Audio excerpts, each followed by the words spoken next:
Right now on our Newsmaker hotline is our legal analyst, Joe DiGenova. And Joe, before we get into legal analyses of the day, you're Catholic. Do you have any thoughts on the fact that the Pope has announced his plan to resign on the 28th of February? Pretty amazing, shocking, fascinating development. Obviously, for those of us who are Catholics who follow the Church, comes to mind is Timothy Cardinal Dolan in New York, but I don't think an American's going to make it this time. I think the Pope is going to come from Central or South America. He's not going to come from Africa. I think it's time for South America. That's where the Church is making its major push to fight the battle against fundamentalist Christians who are making headway against the Catholic Church in South America. So this is going to be a huge political issue to watch. It's going to be fascinating news.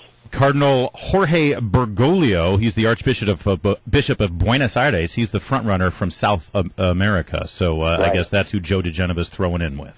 Well, he wouldn't be my choice. I would pick Cardinal Timothy Dolan. I think he would be a spectacular because he appears to be socially, psychologically, and intellectually developed as opposed to a lot of these guys who I think are short a bit on the development of all sorts of things in their lives. You know, turning into other news, there has been a lot of talk about the president's use of drones to kill bad guys.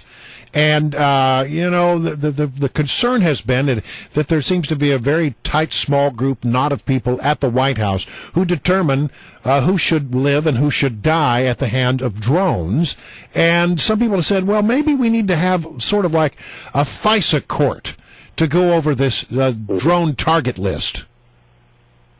Well, here's what's fascinating about this. You will recall the huge leak to the New York Times last year, in the summer, about how the president sat alone in his room and made choices about who to kill. The president may get a list from people, but it is he alone who makes the decision whether or not to kill. And so I think it's a fascinating issue. But here's the problem for the legislation to create courts. The judges don't want it, and they will not accept the responsibility. They believe that it is an executive function to issue a death warrant, and they will have none of it. Yeah, that seems. I can understand why, but it isn't.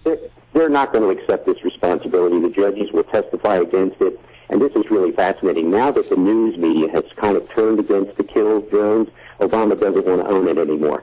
It was all great while people were just flowering him with praise for being the new killer president. Now that it's turned, he wants somebody else to take the responsibility. This is classic Obama. Well, and that said, though, isn't it as important from a constitutional perspective to have a couple of the other branches of government involved in this very critical decision-making process?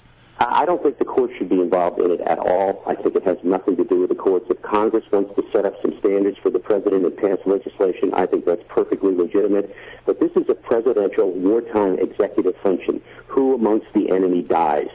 Now, first of all, I don't have any problem killing enemy combatants. However, the fact is that this is one of the most disgraceful policy changes that has more hypocrisy than anything else built to it. Just remember, waterboarding was a mortal sin, but it's okay to kill people.